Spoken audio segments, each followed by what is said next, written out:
Aujourd'hui, nous allons parler des modes de distribution. C'est un cours important qui fait écho aux deux autres cours que nous avons vus précédemment. Dans ces modes de distribution, donc, ce sont les manières que les restaurateurs utilisent pour vendre et pour distribuer leur production. Nous allons voir qu'il y en a de plusieurs types. Nous allons commencer par ce qu'on appelle le scramble. Le scramble qu'on voit dans beaucoup de cafétérias, dit par exemple Flunch ou Crescendo. Dans ce type de distribution, les clients passent d'îlot en îlot et se servent eux-mêmes les mets qu'ils veulent consommer. Vous avez donc la possibilité d'avoir plusieurs îlots qui représentent soit l'entrée, les plats, les desserts, mais aussi on peut avoir un îlot avec les boissons chaudes, un îlot avec des produits un peu spécifiques.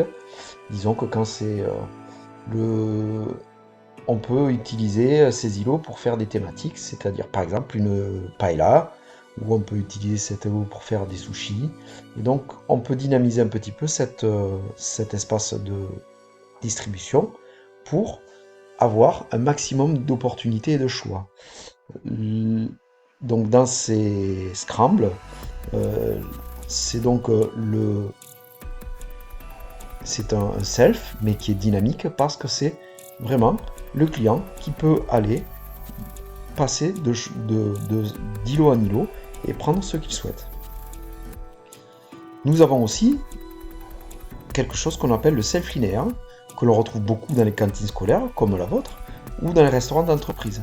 Là, il faut juste faire la queue et passer devant les mets et prendre ce que l'on veut au moment où on a devant nous les aliments qui nous font plaisir. Donc généralement on passe devant les entrées, ensuite on va passer devant les plats, et ensuite devant les desserts, et en fonction de ce que l'on veut, on peut donc, en faisant coulisser notre plateau sur une rampe, prendre tout ce qu'on veut à notre disposition.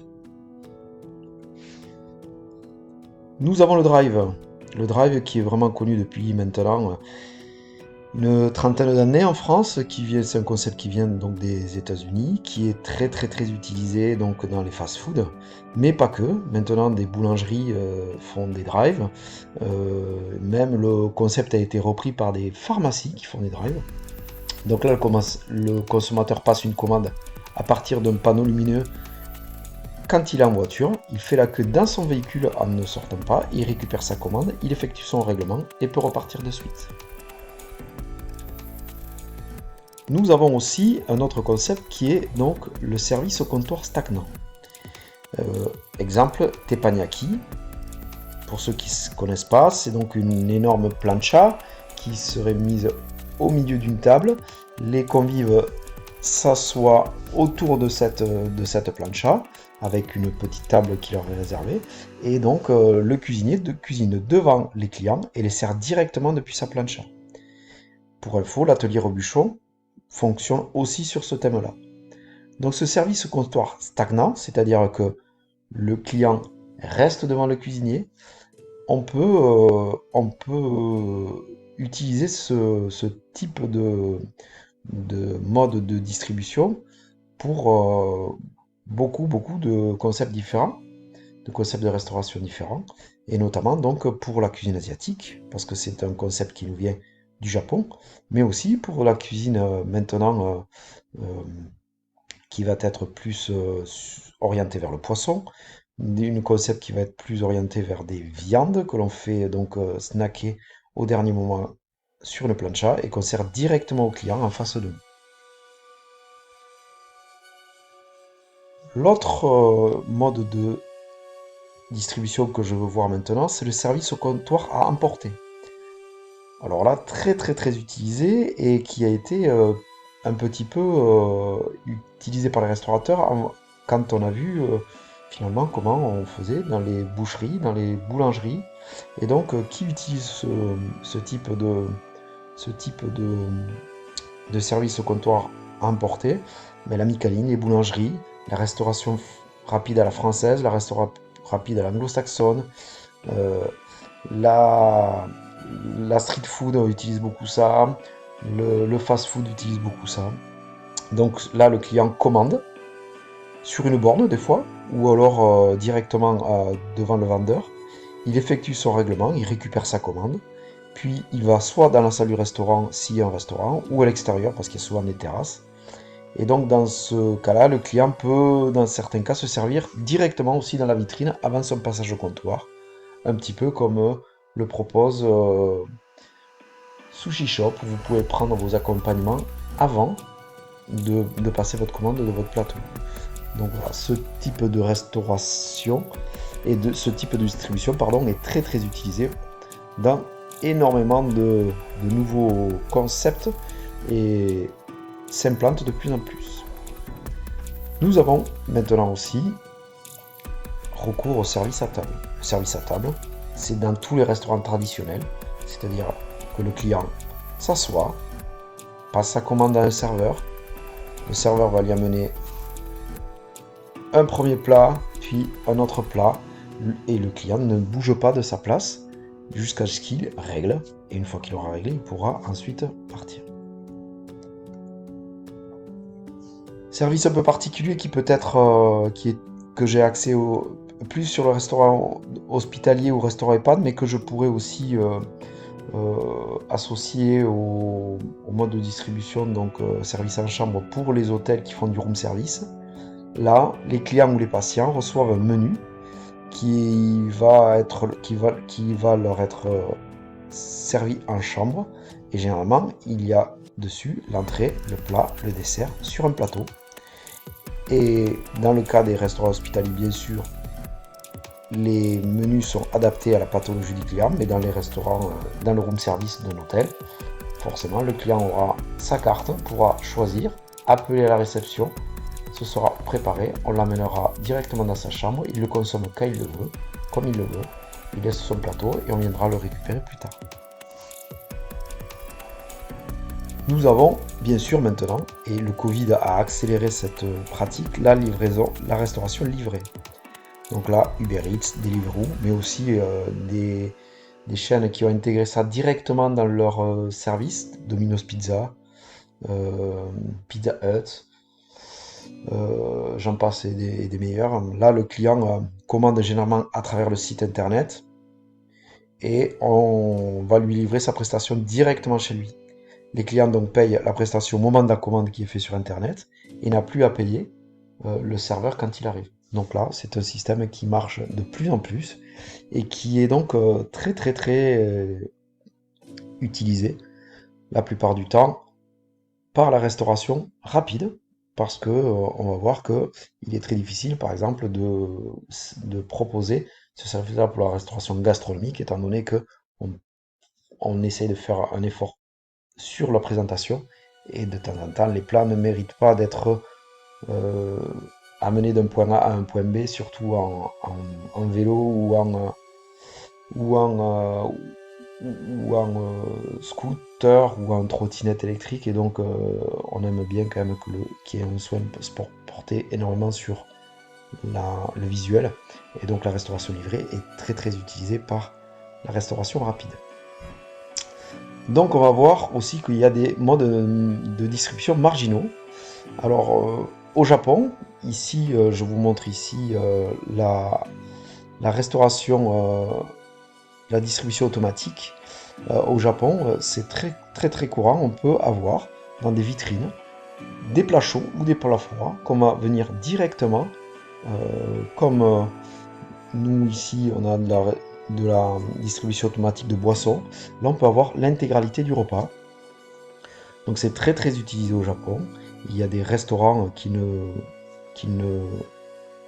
fonctionnent que comme ça, où on ouvre donc un espace en ville qui est ouvert 24 heures sur 24.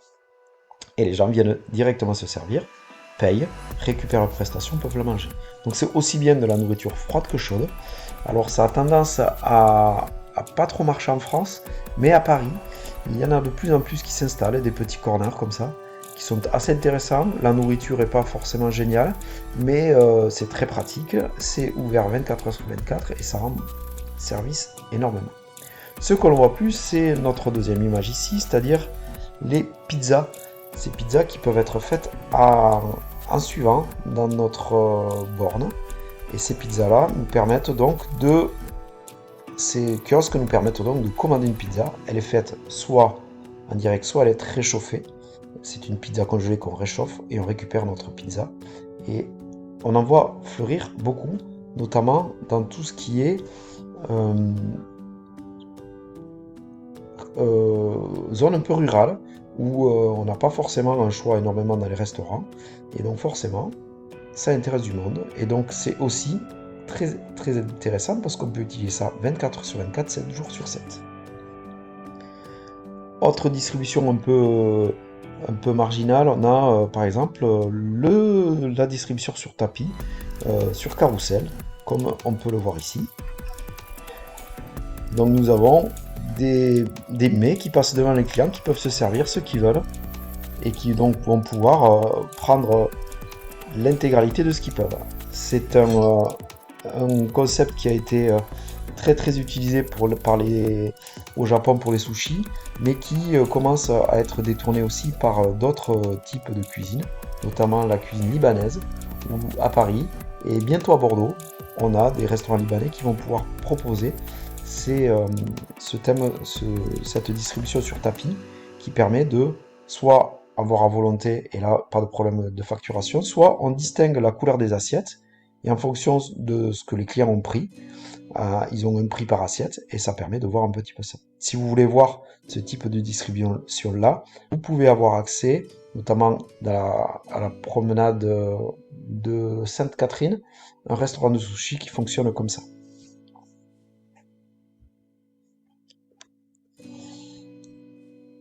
Autre circuit de distribution qui prend beaucoup de place et qui commence à bien fonctionner en France, c'est un concept qui vient des États-Unis, c'est-à-dire c'est un food court.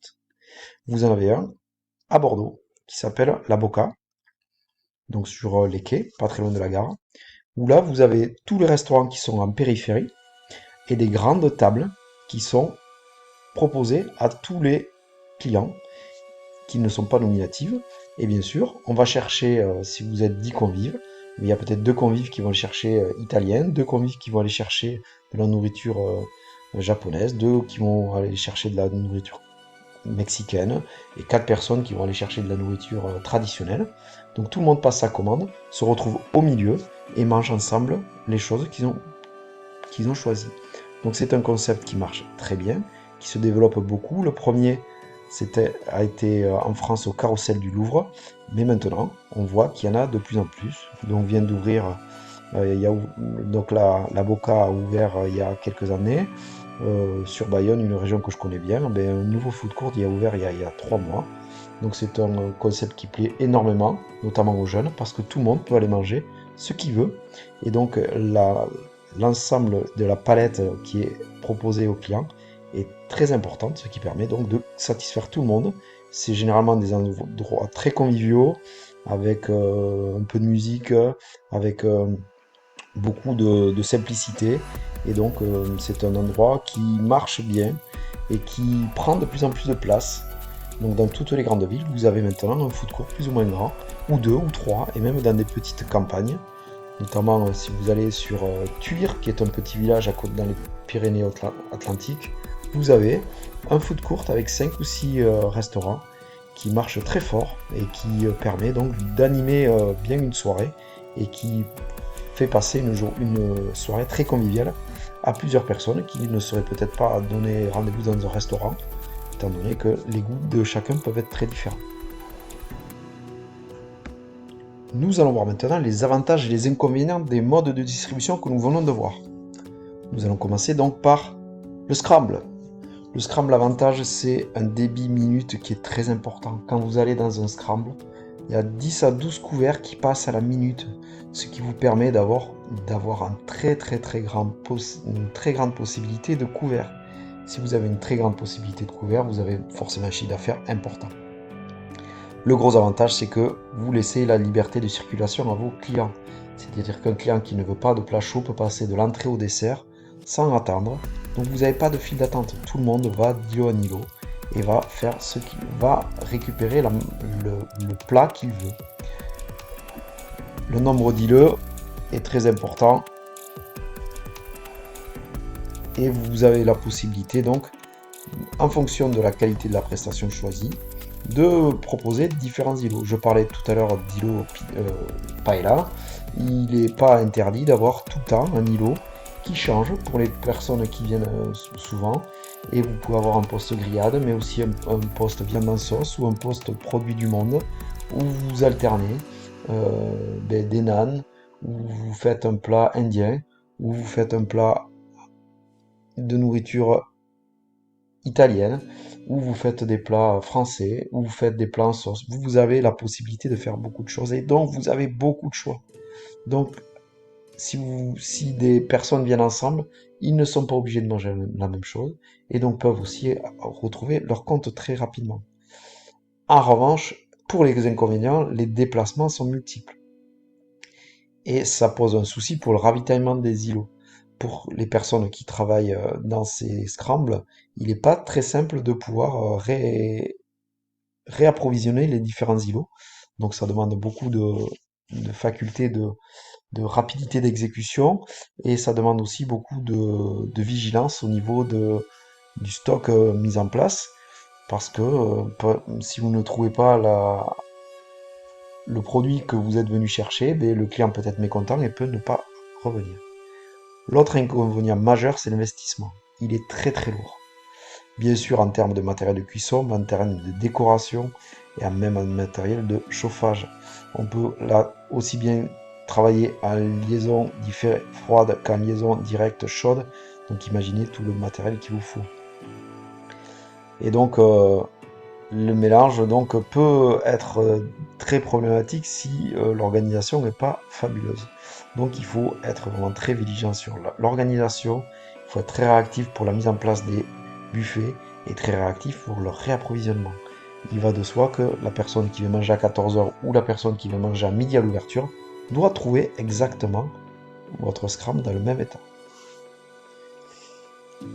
Passons au self linéaire. Donc là, l'avantage, on passe quand même 6 à 8 couverts à la minute. On peut avoir un très large choix de prestations. C'est-à-dire qu'on peut avoir une dizaine d'entrées, on peut avoir 5-6 plats chauds, on peut avoir un peu de rôtisserie, on peut avoir une vingtaine de desserts, on peut avoir une grande palette de choix de boissons. Le rapport qualité-prix est toujours assez facile et assez bon.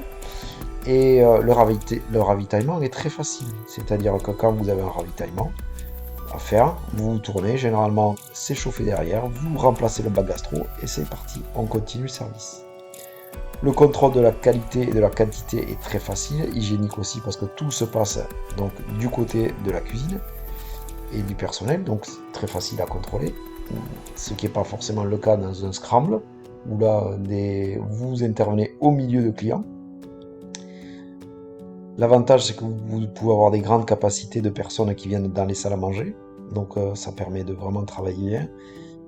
La facilité, c'est d'avoir une large amplitude de service. Et que finalement, votre système, votre cuisine peut prendre très peu de place en fonction des clients qu'il faut.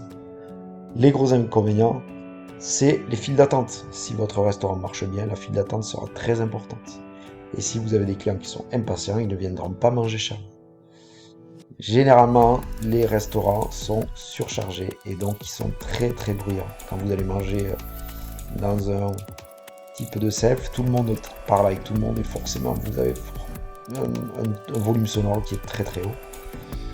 Et l'inconvénient, c'est que généralement on utilise très peu de personnel et on privilégie plus une cuisine d'assemblage qu'une cuisine traditionnelle avec assemblage d'opportunités.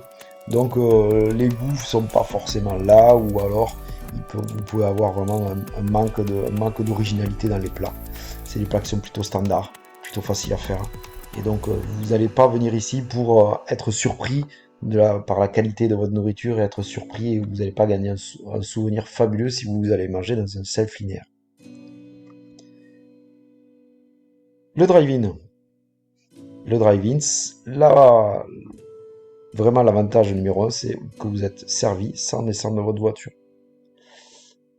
L'inconvénient majeur, c'est les files d'attente qui sont très très importantes. Et ensuite, j'en rajouterai un que j'ai pas mis ici, c'est que si les produits ne sont pas servis très chauds, mais au moment où vous les dégustez, ils sont froids, donc il faut les réchauffer et ça peut perdre en qualité gustative. à moins que vous ayez une notice qui vous permet de réchauffer correctement votre produit. Passons maintenant au teppanyaki, donc au service comptoir stagnant, c'est-à-dire que vous avez vos clients qui sont devant vous. L'avantage premier, bien sûr, c'est la cuisine de spectacle. C'est-à-dire que quand vous mangez dans un teppanyaki, ou quelqu'un qui vous fait à manger devant vous, c'est quelqu'un qui va être acteur et qui va être forcément en démonstration. Donc il peut vous faire flamber pour avoir un effet un petit peu impressionnant. Il y a une proximité entre les clients et le personnel qui est très très forte et même il est conseillé au chef qui est derrière les teppanyaki de pouvoir discuter avec les clients et de les faire rire si c'est possible. C'est un service qui peut être très qualitatif, ça demande quand même une dextérité, vous comprenez, une qualification pour votre personnel qui est très très importante. Mais on peut cuisiner des mets qui sont fabuleux. Ici, on voit du homard, on voit des Saint-Jacques, on voit des grosses gambas. C'est typiquement ce que l'on trouve dans les teppanyaki en France. Et on peut, comme je vous disais, diversifier ça à toutes les cuisines. Et vous aurez forcément un menu qui va être assez cher, mais des, avec des mets qui vont être aussi assez chers. Donc c'est très très intéressant au niveau du ticket moyen. De plus, vous avez peu de main d'œuvre, c'est-à-dire que vous allez avoir un cuisinier, vous n'avez plus du tout besoin de serveur. Ça vous fait économiser beaucoup de la masse salariale. En revanche, si vous allez manger et si vous pensez que vous allez être dans un petit cocon intime, ben, ça va beaucoup manquer d'intimité pour le client parce que vous êtes 7 ou 8 autour de ce teppanyaki et donc vous n'êtes pas forcément à côté de gens que vous connaissez et donc vous partagez une table si vous voulez plus dans l'esprit convivial que dans l'esprit tête à tête. Les assises sont assez peu confortables. Alors pour deux choses. Un, parce que on est souvent assis sur des tabourets un peu hauts pour être à la hauteur de la plancha. Mais aussi, c'est quelque chose qui a été réfléchi pour essayer de renouveler les tables assez souvent, pour qu'on puisse donc avoir plus de renouvellement de tables. Donc, l'autre inconvénient que j'ai pas mis ici, mais qu'il faut rajouter, c'est-à-dire que là, vous faites très peu de clients sur un restaurant. C'est-à-dire que quand vous avez 4 ou 5 teppanyaki, vous pouvez faire 30 couverts maximum, le renouveler peut-être une fois, donc vous allez faire maximum 64 couverts, ce qui n'est pas non plus énorme par service. L'autre mode de distribution que nous allons parler maintenant, donc c'est le service au comptoir à emporter. Le grand avantage de ce type de restaurant, c'est que c'est ouvert à toute heure. Donc si vous voulez aller chercher votre sandwich avant de partir au bureau, ben, vous passez à 9h, vous prenez votre sandwich, on va vous le donner, vous allez pouvoir le consommer quand vous voulez. Vous n'êtes pas obligé d'attendre midi pour aller chercher votre sandwich. C'est des produits qui sont quasiment faits à la demande, c'est-à-dire que les sandwichs vont être faits tous les jours, et de temps en temps même ils peuvent être faits à la demande pure pour avoir un maximum de rendu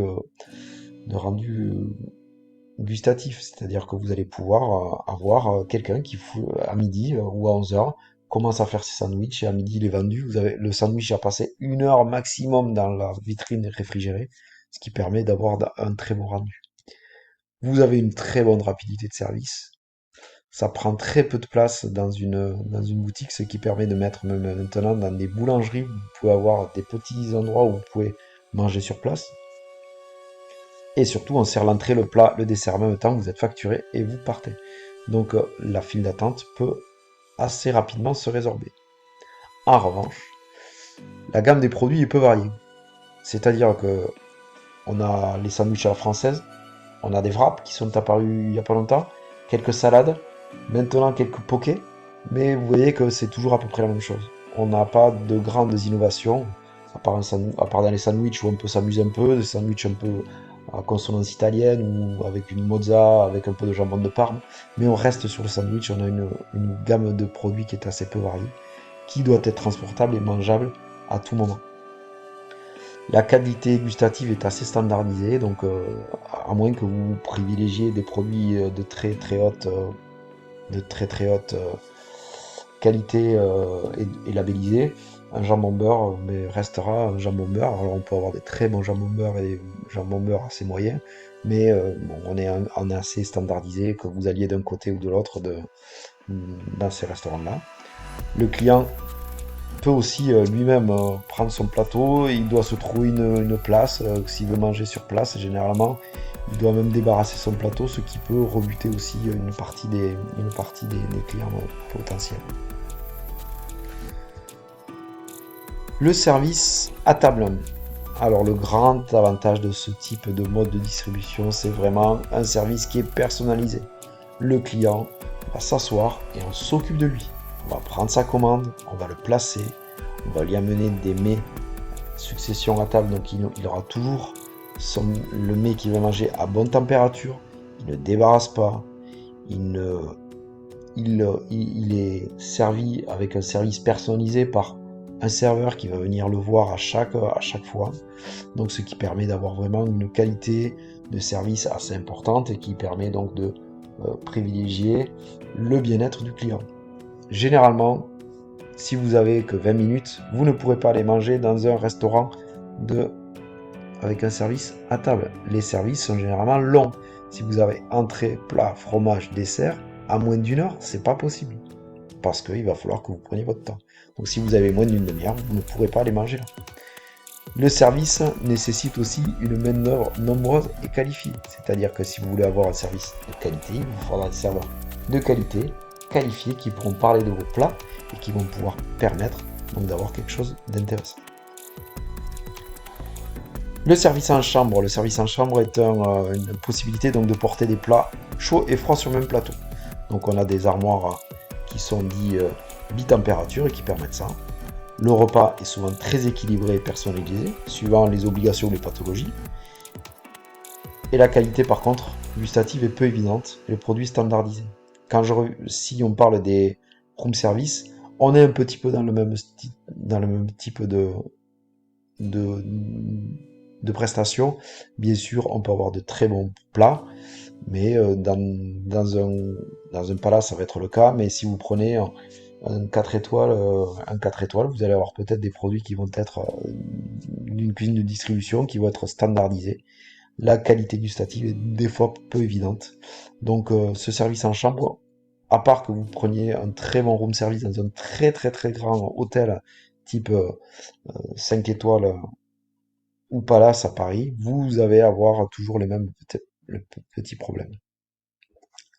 Nous terminerons par la livraison.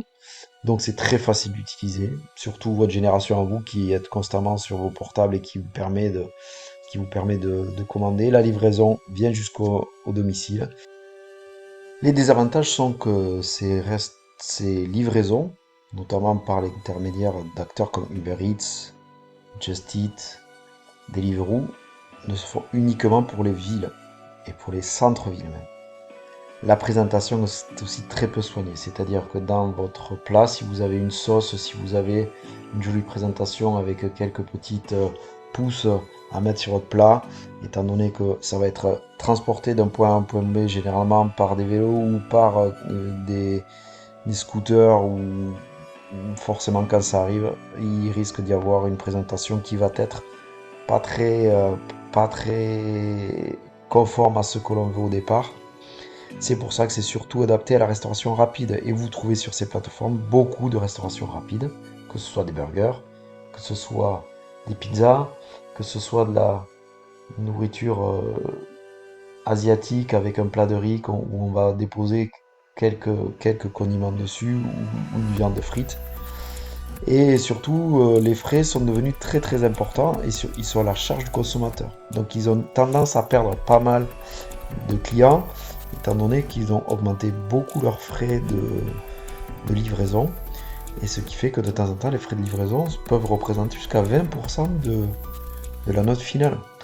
Donc les consommateurs se posent de plus en plus de questions, mais il est à noter que votre génération et la génération un peu au-dessus de vous a été mordue à, à la livraison à domicile pendant le Covid et est très très friande de ce type de livraison-là. Donc nous venons de voir là, ici, dans cette vidéo, les modes de distribution que l'on connaît et leurs avantages et leurs inconvénients. Ce qui vous permettra de vous faire une idée assez précise des différents types de concepts de restaurant que l'on peut avoir. Je vous rappelle qu'un concept de restauration, c'est un schéma de fabrication où on additionne un mode de livraison, mais aussi une liaison. Donc une fois que vous avez ces trois paramètres, vous pouvez facilement définir ce qu'est un concept de restauration.